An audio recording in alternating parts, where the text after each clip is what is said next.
73 shu'ba. Imani ni mambo mengi, siku swali tu na kufunga na kadhalika.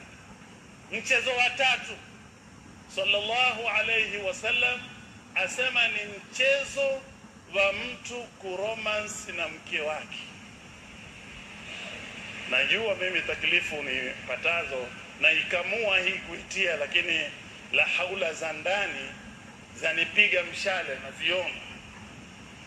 Mtu kucheza, Mtume asema katika hadithi moja ambayo haijatukalia vizuri, lakini yatilia nguvu kisa hiki, kwamba mambo matatu ni katika ufala min al-ajz.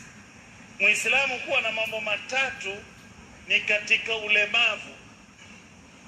Jambo la kwanza, kuonana na mtu ambaye pengine ungemhitajia, mkakaa pamoja, mkaachana hivi hivi, hamkujuana, hamkuulizana, hivi mpaka ufundishwe na mzungu bwana toa introduction. Maana hata ile uweze kusema bwana tujulishe, lazima lisemwe neno introduction. Maana kusema ile neno la kujuzana si letu wenyewe, ni hao kana introduction. Tabu sana Waislamu kupata tabia, salamu alaykum, alaykum salam, ndugu yangu mimi naitwa fulani, wewe waitwaje? Lakini tumepata mafunzo ya dhiki mpaka imekuwa habari hii haifanyi kazi kwa Waislamu. Kwa sababu mimi nikimuuliza Sheikh, mimi naitwa fulani, wewe hunijui mimi? Wallahi wasema hunijui mimi. Rudi maskani, kawaulize jamaa walioko pale, uwaulize hasa masharubu yule nani. Sasa tabu zote hizo zimeleta matatizo, hatuwezi kujua. Tumeambiwa ukiingia nyumbani kwako ukiulizwa sema jina lako.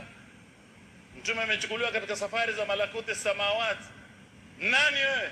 Jibril. Nani? Jibril. Sema mimi Jibril. Msahili uwezi. Gonga mlango. Nani Sheikh? Uisikii sauti? Sheikh, lakini nani? Hii sauti hamjaielewa. Hata kama nataka kupigwa pale litapigwa kabla si hatujamfungulia mlango, kwa sababu ya usuluhivu chungu nzima. Si tabia ya Kiislamu, ile tabia Mtume aita ajiz, ni uzutwe. Tabia namba 2, kuingia nyumbani kwa mwenzako au kupambana na mwenzako akakukaribisha chai. No, I'm not talking to you.